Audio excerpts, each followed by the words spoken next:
Have you ever had a gut feeling that you were in danger? I got home and immediately something felt wrong, which scared me because 3 houses on my street had been broken into that month. I stood in the doorway listening but heard nothing except my own breathing. The coat rack looked like it had been moved slightly to the left, but I told myself I was being paranoid. I stepped inside and noticed my mail wasn't on the entry table where I'd left it this morning but spread across the floor. My heart started beating faster as I picked up the envelopes, telling myself maybe the cat had done it, except I didn't have a cat. The living room looked normal at first glance, but then I saw the couch cushions were wrong. The middle one switched with the left one. Someone had moved them and tried to put them back. My mouth went dry as I walked further into the room and saw the TV remote on the coffee table pointing the wrong direction. The curtains were open wider than I'd left them this morning. There was a glass on the side table I didn't remember leaving there. I tried to convince myself I was imagining things, but my body knew better. The kitchen was next, and I could see from the doorway that the drawers weren't fully closed. The knife block had been turned, and I could see the biggest knife was missing. My laptop bag was on the counter where I'd left it, but the zipper was open. Someone had been through my things, and my hands started shaking as I realized they might still be here. I needed to get out, but my phone was upstairs in my bedroom where I'd forgotten it this morning in my rush to work. The landline was in the kitchen on the wall, but I'd have to cross the open space to get to it. I stood frozen, and that's when I heard it. A creak from upstairs, the floorboard outside my bedroom that always made that exact sound. Someone was up there right now, moving around in my room, and I was trapped between them and the front door. Another creak, closer to the stairs now, and I could hear drawers being opened in my bedroom. I had to make a decision fast. I moved as quietly as possible toward the kitchen, reaching for the phone on the wall. My hand was inches from it when I heard footsteps on the stairs, heavy and not trying to be quiet anymore. I grabbed the phone, but my fingers were shaking too badly to dial, and I dropped it, the handset clattering against the wall. The footsteps stopped, and I knew they'd heard me. I picked up the phone again and managed to dial 9, but then heard rapid footsteps coming down the stairs, and I ran for the back door. It was locked, and my keys were in my purse in the living room, and the footsteps were getting closer, crossing the living room now. I ran to the pantry and squeezed inside, pulling the door almost closed but leaving a crack to see through. The kitchen light flicked on, and I saw a man I didn't recognize wearing dark clothes and gloves, looking around slowly. He picked up the phone I'd dropped and hit the receiver, ending my partial 911 call. He said out loud, "I know you're here. I heard you come in." He opened the refrigerator and looked behind it, then checked under the sink, getting closer to my hiding spot with each step. I could smell his cologne, something sharp and chemical, and hear his breathing as he passed inches from my hiding spot. I held my breath as he walked past the pantry toward the back door, checking if it was still locked, giving me a clear path to run. I waited until he was facing away, then burst out of the pantry and ran for the living room. He shouted and chased after me, but I was already at the front door, grabbing the handle, turning it, but it wouldn't open. The deadbolt was locked, and I needed the key, and my purse was on the floor, and I dropped to grab it. His footsteps pounded closer as I dug through my purse, lipstick and gum falling everywhere, looking for my keys. I found them at the bottom and stood up, fumbling with the key ring, trying to find the right key in the dark. He was right behind me now, and I jammed the key at the lock but missed, my hand shaking too badly. I tried again and got it in, but it wouldn't turn. It was the wrong key, and I felt his breath on my neck. I screamed and tried another key, but it was too late. His hand wrapped around my wrist and twisted hard, the keys falling with a metallic crash. His other arm went around my throat from behind, and he whispered, "Stop fighting, or this gets worse." And I could feel something sharp pressing against my ribs through my shirt. His grip tightened on my wrist when I tried to pull away, and the knife pressed harder into my ribs. The sharp point pushed through my shirt, and I felt it scratch my skin. I stopped struggling right away, and my whole body was shaking, so bad I could barely stand. My voice came out way calmer than I felt when I told him he could take whatever he wanted. My purse was right there on the floor with everything spilled out, and my laptop was in the bag on the kitchen counter. He laughed quietly and said he already went through everything upstairs while I was at work. His breath was hot on my neck and smelled like cigarettes and something sour like old coffee. He shifted his weight and pulled me back from the door a step and asked what my ATM pin was. I told him right away without even thinking about it because I just wanted him gone. Then he wanted my phone passcode, and I gave him that too, even though my whole life was on that phone. He asked for my online banking password, and I told him that one too, and then my email password, and the code to my garage door opener. His hand holding the knife was shaking now, and he kept looking out the window next to the door like he was expecting someone. The way his hand trembled made the knife point move against my ribs, and I could feel a wet spot where it had broken the skin. He seemed as nervous as me, which gave me a tiny bit of hope that maybe he didn't really want to hurt anyone. I mentioned that my neighbor usually came by around this time to check on things since all the break-ins started happening on our street. It was a total lie, but he didn't know that, and he cursed under his breath and his grip loosened just a little bit. He looked toward the door again, and then back at the window, and I could feel him trying to decide what to do next. I told him my car keys were in my purse and the tank was full and he could be 3 states away before anyone even knew I was home. He thought about it for a second, and I felt him shifting his weight like he was considering it. The knife moved away from my ribs just a tiny bit, but his arm was still tight around my throat. Then I started coughing hard and doubled over, which made him step back without thinking. While I was bent over coughing, I knocked into the side table and the lamp crashed to the floor and shattered. He grabbed my arm and yanked me back up, but we both froze when we heard a dog barking right outside my front door. Someone knocked loud, and it was Alejandro from next door asking if everything was okay because he heard a crash. The intruder clamped his hand over my mouth, but I bit down as hard as I could on his palm. He yanked his hand back with a curse, and I screamed Alejandro's name as loud as I could. I heard Alejandro yelling that he was calling 911 right now, and then the intruder shoved me hard into the wall. My shoulder hit first, and pain shot down my arm as I fell to the floor. He ran toward the back door and fumbled with the lock for a second, before just ramming his shoulder into it. The whole frame cracked and the door flew open, and I heard him crashing through my backyard. Sirens were already wailing in the distance, getting closer fast. I crawled to the front door and reached up with my good arm to turn the deadbolt. My fingers were shaking, so bad it took 3 tries to get it open. I pulled the door open and basically fell out onto my front step where Alejandro caught me. He held me steady and told me the police were 2 minutes away and everything was going to be okay. I couldn't stop shaking and crying, and my shoulder hurt so bad I thought I might throw up. Alejandro's wife Maria came running over with a blanket and wrapped it around me while Alejandro kept watch in case the guy came back. 3 patrol cars pulled up with lights flashing and officers jumped out with guns drawn. 2 of them ran into my house while another went around back where the intruder had gone.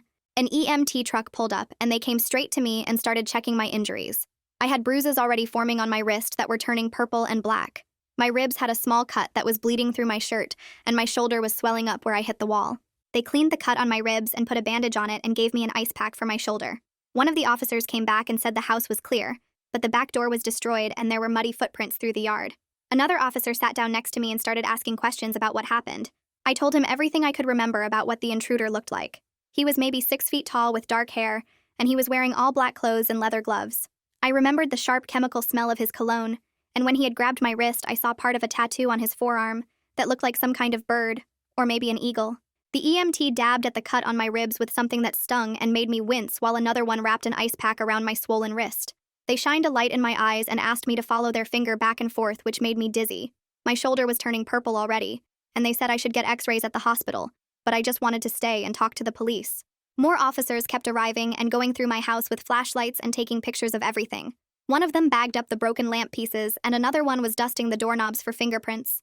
A woman in a gray suit walked up and introduced herself as Detective Catherine Collins, and she had this calm way of talking that made me feel safer. She sat down next to me on the porch steps and asked me to tell her everything from the beginning again. I went through it all while she wrote in a small notebook, stopping me sometimes to ask for more details. She wanted to know exactly what the intruder touched and where he walked, and what he said word for word.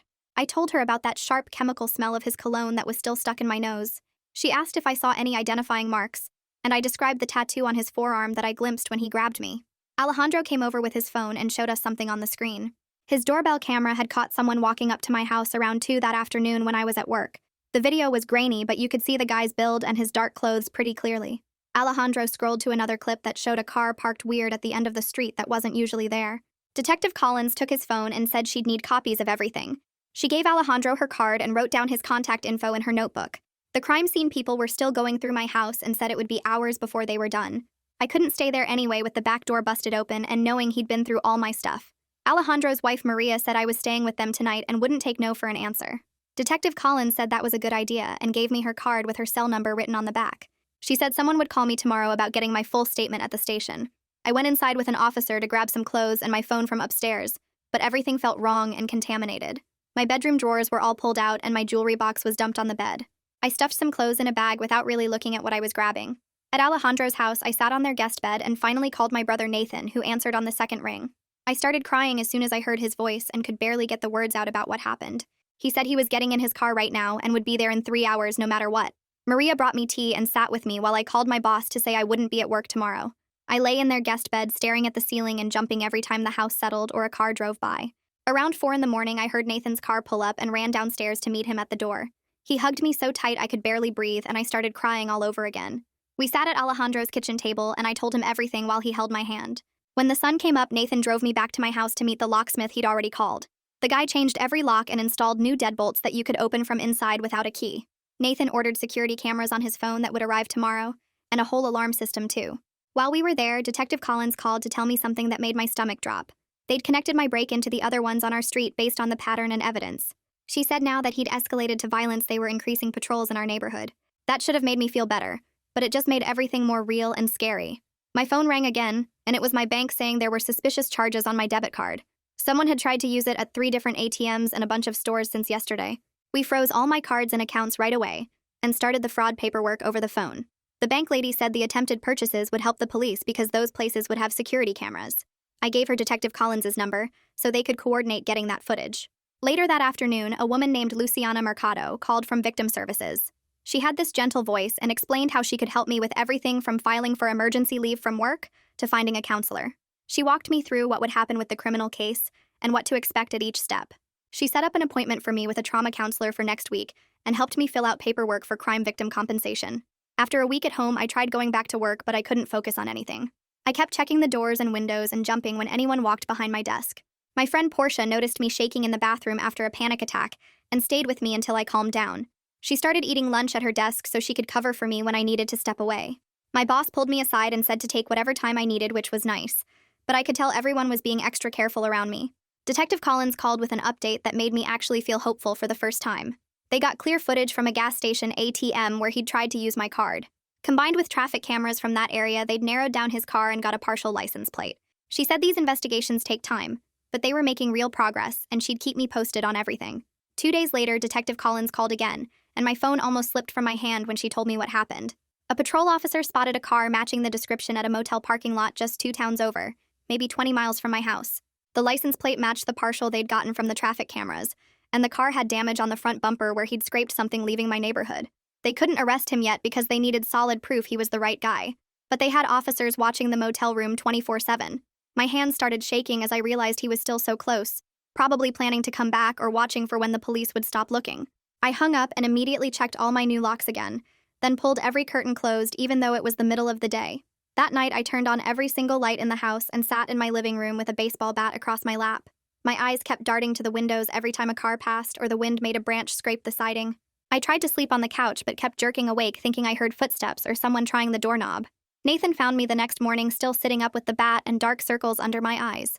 He made coffee while I told him about the motel, and we spent the day installing more motion sensor lights around the house. Nathan stayed another week, sleeping on an air mattress in my room and walking through the house with me every night to check the locks. His job kept calling, and I could tell his boss was getting mad, but he wouldn't leave until I promised I'd be okay. After he left, Alejandro and his wife Maria started checking on me every day without me even asking. They'd bring over food in containers and just sit with me at my kitchen table, not really talking about anything important but making sure I wasn't alone. Maria taught me how to make her special rice while Alejandro fixed my back door frame where the intruder had damaged it. 5 days after Nathan left, my phone started buzzing at 3 in the morning with alerts from the new security cameras. I grabbed it with shaking hands and saw someone in my driveway, moving around my car in the grainy night vision footage. The figure was trying different keys in my car door, and I recognized the way he moved. That same build and those same dark clothes. I called 911 while watching him on the screen, telling the operator exactly what was happening, and that this was the same person who'd broken into my house before. The operator kept me on the line while dispatching units, and I watched him get more frustrated with the keys, not knowing I'd changed all the locks, including my car. 3 police cars pulled up within minutes, their lights flashing as officers surrounded him before he could run. They found my stolen credit cards in his pocket along with the kitchen knife from my house still in his jacket. The officers brought him past my window in handcuffs, and even from inside I could smell that same sharp chemical cologne. The next morning, Detective Collins picked me up to go to the station for a lineup identification. My legs felt weak walking into the building, and she had to guide me to the viewing room. 5 men stood behind the one-way glass, all about the same height and build, holding numbers. Number 3 turned slightly, and I saw the tattoo on his forearm, some kind of snake design I'd glimpsed when he'd grabbed me. My whole body started shaking, and I had to grab the table to stay standing, but I pointed at him without any doubt. The detective asked if I was certain, and I nodded, remembering his voice and that cologne smell when they'd brought him past me at my house. She wrote down my identification and had me sign papers while explaining what would happen next. The prosecutor met with me in a small conference room that smelled like old coffee and explained all the charges they were filing: home invasion, assault with a deadly weapon, theft, and attempted fraud from using my cards. They'd matched his DNA to evidence from the other break-ins on my street too, so he was facing charges for all 7 burglaries. She seemed confident about the case but warned me the legal process would take months with hearings and possibly a trial if he didn't take a plea deal. 2 weeks later, I had to go to his arraignment at the courthouse downtown. Nathan drove back to go with me, and we sat in the back row of the courtroom. When they brought him in wearing an orange jumpsuit and shackles, I grabbed Nathan's hand so tight my knuckles turned white. He never looked at me once, just stared down at his hands while his public defender entered a not guilty plea. The judge read through all the charges and set bail at $200,000, which the defender argued was too high, but the prosecutor pointed out his history and the violence involved. After the hearing, Luciana from Victim Services introduced me to a support group that met every Tuesday at the community center.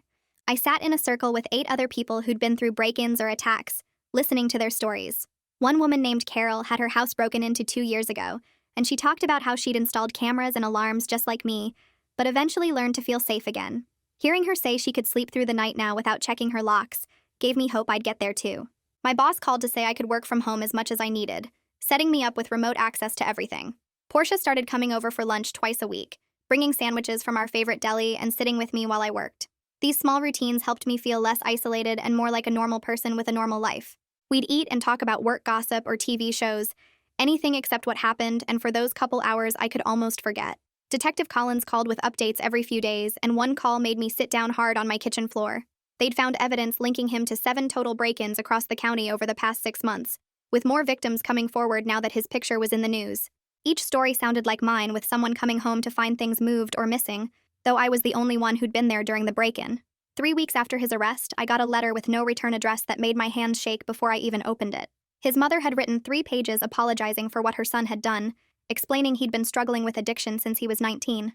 She wrote about him losing his job and his apartment, how she'd tried to get him help but he'd refused, how the drugs had changed him into someone she didn't recognize. Reading her words made him seem more human, which somehow made everything feel worse and more complicated. The prosecutor called the next morning to tell me about a plea deal they were offering him, 15 years if he pleaded guilty to all the charges. His attorney was trying to negotiate it down to 10 years, and she needed me to write a victim impact statement to show the judge how this had affected my life. I met with Luciana at the Victim Services office to work on the statement, and it was harder than I expected. Every time I tried to describe the fear I still lived with, I'd start crying and have to take a break. We spent 3 hours in that small office with its fake plants and motivational posters, me talking and her typing on her laptop. I told her about the nightmares where I'm back in the pantry watching him search for me, about how I couldn't use my own kitchen without remembering his footsteps. She helped me put it all into words that sounded official, but still felt true, and when we finished, I felt drained but also stronger somehow. The security company came the next day with a van full of equipment and spent 8 hours installing cameras, motion sensors, and panic buttons throughout my house. The main guy kept saying he'd been really busy lately with all the break-ins in the area, which didn't make me feel better. They put cameras at every entrance, sensors on all the windows, and gave me a keypad that could trigger a silent alarm to the police. The whole system cost more than I made in 2 months, but I needed it to sleep at night. Nathan drove back from his place 3 hours away for the plea hearing 2 weeks later. We sat in the courtroom's hard wooden benches, while lawyers talked back and forth about sentencing guidelines and prior offenses. The intruder sat at the defense table in his orange jumpsuit, never once turning around to look at me. After an hour of negotiation, he accepted 12 years with the possibility of parole in 8. When the judge asked if he had anything to say to me, he mumbled something about being sorry without lifting his head or turning around. I couldn't tell if he meant it or if his lawyer had told him to say it. After the sentencing, I stood in the courthouse hallway feeling weird, like I should be happy, but I just felt empty instead. Luciana found me there and explained this was normal, that getting justice doesn't magically fix the trauma. She suggested increasing my counseling sessions to twice a week to work through all these complicated feelings about him being locked up. Over the next few weeks, I started trying to make my house feel like mine again instead of a crime scene. Alejandro came over with his toolbox to properly fix the back door the intruder had broken through. While he worked, his wife taught me how to make tamales in my kitchen, showing me how to spread the masa on corn husks and add the filling. It was the first time I'd really cooked anything since the break-in, and having them there made the kitchen feel safer. We moved all the living room furniture around so nothing was where it had been that day. I bought new cushions for the couch in bright colors that made the room look different. 3 months after the sentencing, I still had bad days where every noise made me jump, but they were happening less often. I'd stopped sleeping with every light in the house on, though I kept a nightlight in the hallway now. My counselor said I was making good progress and that healing wasn't a straight line but more like waves, some days better and some worse. The insurance company finally sent a check after I'd filled out what felt like 100 forms and provided receipts for everything that was stolen or damaged. It didn't cover the full cost of my laptop and jewelry, but it was enough to help with the security system bills. I used part of the money to sign up for a self-defense class at the community center. The instructor was this small woman who showed us how to use an attacker's weight against them, and practicing the moves made me feel less helpless. Portia kept asking me to come to happy hour with our coworkers, and I kept making excuses until finally I ran out of them. I only stayed for an hour at the bar, nursing one drink while everyone talked about normal things like weekend plans and TV shows. My coworkers seemed relieved to see me acting more like my old self, though I caught them watching me carefully when they thought I wasn't looking. It felt good to be around people talking about regular stuff instead of trauma and court dates. A few weeks later, Alejandro knocked on my door with a clipboard and a plan to start a neighborhood watch program. He'd already talked to most of the families on our street and wanted me to help coordinate the meeting since I worked from home now. At our first meeting in his garage, 12 neighbors showed up with notebooks and worried faces. Listening to them talk about their own fears and close calls made me realize how much the break-ins had affected everyone, not just me. We set up a phone tree and a schedule for people to walk around the neighborhood in pairs during the evening. Working on something that helped protect all of us made me feel less alone and more connected to my community than I ever had before. 3 weeks later, I got an official letter from the corrections department that made my hands shake as I opened it. The intruder had been transferred to a state facility with addiction treatment programs as part of his sentence. I stared at the paper for a long time, part of me hoping he'd get help while mostly just wanting to never think about him again. When I told Luciana at our next session, she said both feelings were totally normal and didn't make me a bad person. The weeks turned into months, and slowly things got easier, though progress wasn't a straight line like I expected. Some days I'd feel almost normal. Then a car backfiring would send me into a panic attack in the grocery store parking lot. I kept going to counseling twice a week, and Luciana taught me breathing exercises that actually helped when my heart started racing. 6 months after the attack, something amazing happened that seemed so small but felt huge to me. I slept through the entire night without waking up once in panic, without checking the locks, without any nightmares. I laid in bed that morning just enjoying the feeling of being rested for the first time in half a year. Nathan called that afternoon to check in like he did every week, and I could honestly tell him I was doing better. He sounded so relieved and said he'd been worried about me but didn't want to push too hard. Around that time, Portia started mentioning this guy from her gym who she thought I'd like. At first, I shut down every suggestion of meeting him, but she kept bringing him up casually without pressure. Finally, I agreed to meet him at a coffee shop with Portia there too, just to get her to stop asking. His name was Jaden, and he was patient with my need to sit facing the door and didn't ask why I kept checking my phone. We met for coffee again the next week, then lunch at a busy restaurant where I felt safe with all the people around. He never pushed for anything more than public meetings and never made me feel broken for needing things to go slow. When I finally told him about the attack after our 5th date, he just listened without trying to fix anything. 4 months into dating Jaden, I got a thick envelope from the State Victim Compensation Fund. After mountains of paperwork and documentation, they'd approved my application for counseling costs and lost wages from work. The check wasn't huge, but it lifted a weight off my shoulders to not worry about therapy bills anymore. I sat down that night and wrote thank you cards to Detective Collins and Luciana for helping me through everything. Detective Collins wrote back saying she was glad to see me doing well and that my case had helped them solve several others. A year after the attack, I made a decision that surprised everyone, including myself. I wanted to move to a new apartment, somewhere without all the memories attached to every corner. Alejandro came over with his truck to help me pack and joked that I was taking half of Fort Knox with me. He helped me load box after box of security equipment, understanding why I needed every camera and sensor and alarm. My new place was perfect for someone with my new safety needs, on the 3rd floor with only one entrance to watch. The windows had proper locks that actually worked, and bars that could be removed from inside in case of fire. I spent the first weekend painting the walls bright yellow and green, colors that made me happy every time I walked in. I hung plants everywhere, filling the windows with green leaves that made the space feel alive and growing. Jaden helped me set up all my security stuff without making me feel weird about needing 3 different door alarms. The apartment complex had a doorman and security cameras in every hallway, which helped me sleep better at night. 6 months into the new place, work started to feel normal again instead of just something to get through. I led a big project that landed a major client, and my boss called me into her office, not to check if I was okay, but to offer me a promotion. Portia took me out to celebrate at our favorite restaurant, and we talked about normal things like her dating disasters and vacation plans. The attack felt like something that had happened to someone else, some other version of me from long ago. 2 years after that night, my life looked completely different, but in ways I couldn't have imagined. I checked my locks automatically but didn't think about why anymore, just habit like brushing my teeth. Sometimes I'd see someone who looked similar to him and my heart would skip, but then I'd breathe and move on with my day. Luciana had suggested I might want to help others going through what I went through, so I started volunteering with victim services.